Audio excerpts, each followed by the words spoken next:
Mais est-ce que tu sais que le contraire est possible? On peut faire entrer quelque chose aussi de négatif en toi. Voilà pourquoi il faut faire attention à ceux qui t'imposent les mains.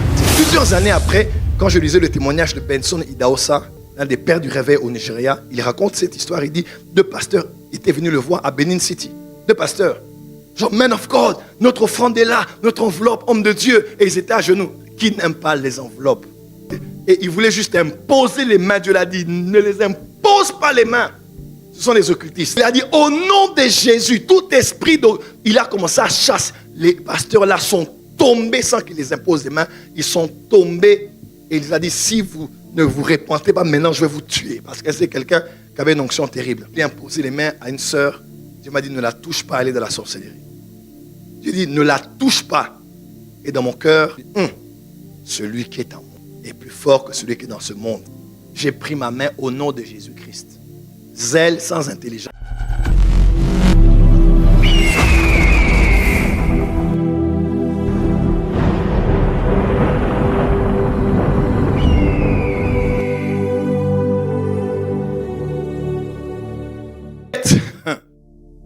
Votre tête est une porte d'accès, mais aussi votre tête est un dépôt. La tête n'est pas que la partie supérieure de ton corps qui est posée sur tes membres, sur tes épaules, composée à l'intérieur d'un crâne, d'un cou et autres. Ta tête, sur le plan spirituel, pour ne pas dire mystique, ta tête est un dépôt. Ta tête est une porte d'accès à ta vie. Et comme toute porte, elle donne accès pour entrer, elle donne aussi accès pour sortir. C'est-à-dire, des choses peuvent entrer dans ta vie par ta tête et des choses peuvent sortir de ta vie par ta tête.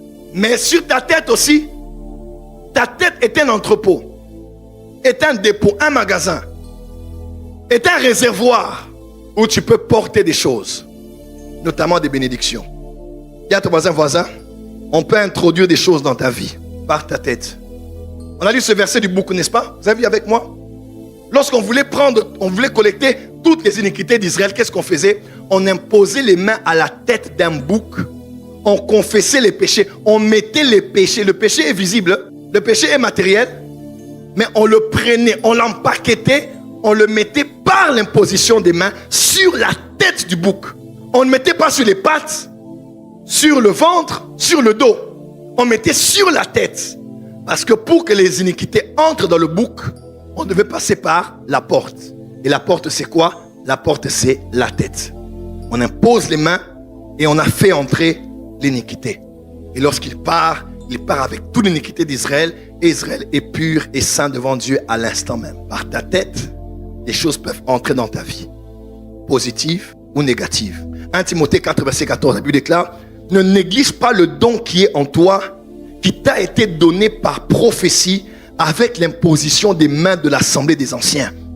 Paul dit à Timothée, Timothée, on était en prière, on priait. Les anciens t'ont entouré, on t'a imposé les mains. Et ce jour-là, quand on priait, tu as reçu le don de prophétie. Tu as reçu quoi? Tu as reçu le don. On a prophétisé, on t'a imposé la main et un don de Dieu est entré en toi, mais par le canal de l'imposition qu'on a placé sur ta tête. Il y a des dons qu'on peut avoir parce que quelqu'un a touché ta tête. 2 Timothée 1 verset 6. C'est pourquoi je t'exhorte à ranimer le don de Dieu que tu as reçu par l'imposition des mains. Et tout juif sait, on n'impose pas les mains à l'épaule, on impose les mains sur la tête. Même quand Joseph est allé avec ses fils auprès de Jacob, il est allé pourquoi? Pour que son père les impose les mains sur la tête. Quand il a fait quelque chose qu'il ne devait pas, il a pris la main de son père, il a voulu placer sur la tête de l'aîné. Son père a dit non, non. Il a croisé les mains.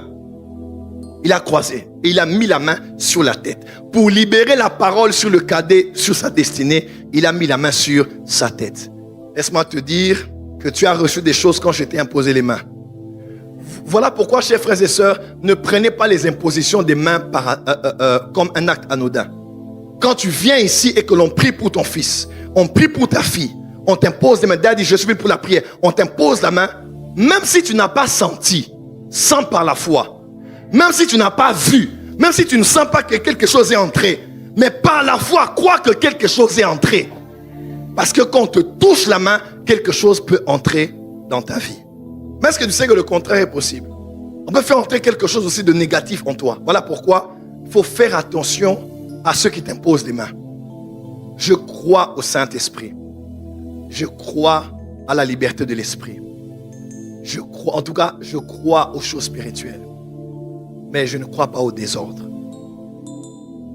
Des fois, on me pose la question, Daddy, comment toi tu es quelqu'un d'extrêmement charismatique, mais des fois, tu es extrêmement dur. Quand il faut imposer l'ordre, même dans les choses de l'esprit. Je dis parce que j'ai étudié les mouvements spirituels. Je sais que tel mouvement-là, où il y a des gens qui sautent, prophétie tout le temps. Je sais que là où ils sont là, ils vont aller nulle part. Parce que ce sont des extrêmes comme ça qui ont tué plusieurs personnes. Les gens ne vont plus à l'école, les gens n'étudient plus, ils ne travaillent plus, ils ne réfléchissent plus. Tout c'est seulement prière. Je sais où est-ce que ça va emmener les gens. Parce que je suis né dans une église charismatique. Alors je me suis dit, je serai très spirituel, mais je vais aussi mettre la tête dans ce que je fais. Ésaïe 11, verset 1 et suivant, on dit, on parle de 7 esprits de l'Éternel, n'est-ce pas? On parle de l'esprit de l'Éternel. Esprit de force, connaissance, conseil, crainte de l'Éternel. Et puis sagesse. 7 esprits de l'Éternel. Dans les 7 esprits, combien d'esprits à l'intérieur sont des esprits dans la dimension de l'onction de la puissance? Il y a un seul, esprit de force. Un seul, esprit de force. Vous avez vu ça avec moi? Un seul, esprit de force. L'autre là, c'est esprit de l'Éternel, esprit de crainte de l'Éternel. Mais tout le reste des esprits touche le niveau de la tête.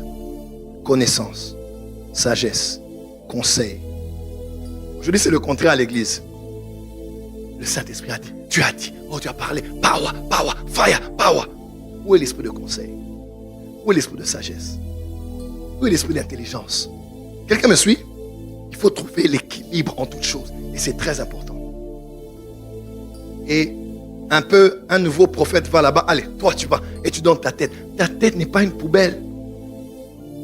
N'importe qui doit t'imposer la main, t'imposer le ventre, t'imposer les pieds, doit te toucher. Pourquoi? Parce que toi, il faut seulement qu'on parle. Tu as une parole pour moi. L'homme de Dieu a dit, j'ai une parole pour toi.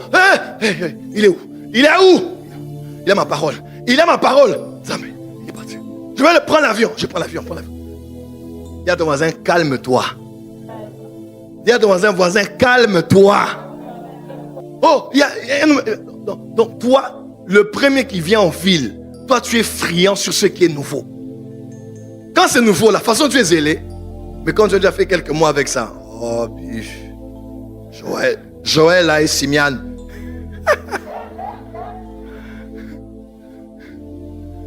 Et tu seras toujours comme ça. Tu seras comme une sauterelle ici et là-bas et tu seras jamais quelque part de fixe. Dis à ton voisin, sois posé. Dis à ton voisin, sois posé.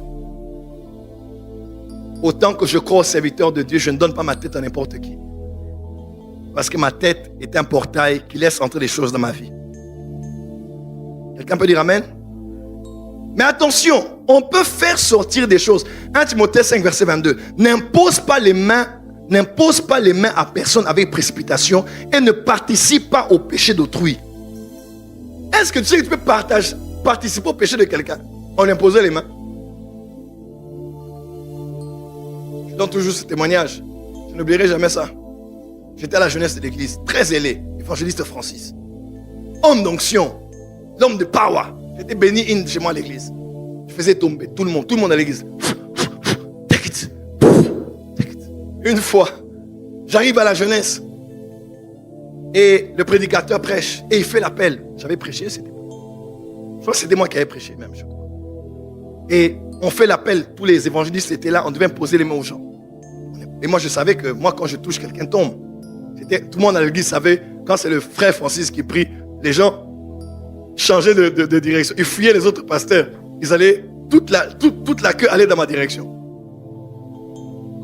À un moment, j'ai voulu imposer les mains à une sœur. Dieu m'a dit, ne la touche pas, elle est de la sorcellerie. J'ai dit, ne la touche pas. Et dans mon cœur, j'ai dit, celui qui est en moi est plus fort que celui qui est dans ce monde. Et il me dit, ne la touche pas. Frère, j'ai pris ma main au nom de Jésus-Christ. Zèle sans intelligence. Je l'imposa les mains. Et quand j'ai fini, moins de 30 minutes après, j'ai commencé la fièvre. J'ai fait 3 jours à la maison. J'étais sous perfusion à la maison. 3 jours. Et je me suis dit, c'est la grippe ou autre chose. Retour. Parce qu'elle était venue avec des choses qu'elle avait placées sur sa tête. Et si j'ai touché, ça allait exploser sur moi. C'est plusieurs années après, quand je lisais le témoignage de Benson Idahosa, l'un des pères du réveil au Nigeria, il raconte cette histoire. Il dit, 2 pasteurs étaient venus le voir à Benin City. 2 pasteurs. Genre, man of God, notre offrande est là, notre enveloppe, homme de Dieu. Et ils étaient à genoux. Qui n'aime pas les enveloppes? Moi, j'aime les enveloppes. Dis amen. Oh Dieu des enveloppes, sois à l'œuvre aujourd'hui. Hein? Tout homme de Dieu, quand il voit une enveloppe, il dit, oh, alléluia. 2 pasteurs, enveloppe grise là, ils sont venus à genoux. Oh papa, man of God, bless me. Oh, non. Et ils voulaient juste imposer les mains. Dieu l'a dit, ne les impose pas les mains. Ce sont les occultistes. Et il a dit, au nom de Jésus, tout esprit, il a commencé à chasser. Les pasteurs là sont tombés sans qu'il les impose les mains. Ils sont tombés. Et il a dit, si vous ne vous repentez pas maintenant, je vais vous tuer. Parce que c'est quelqu'un qui avait une onction terrible.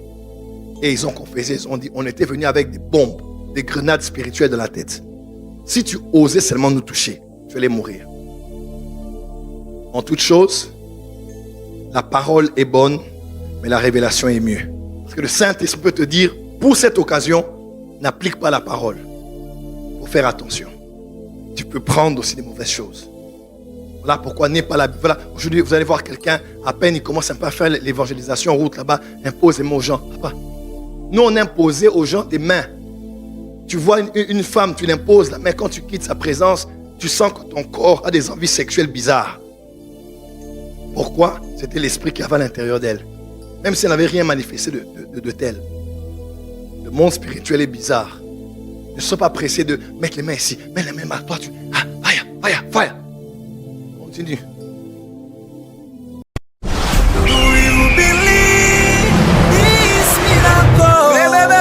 Supernatural dunamis power.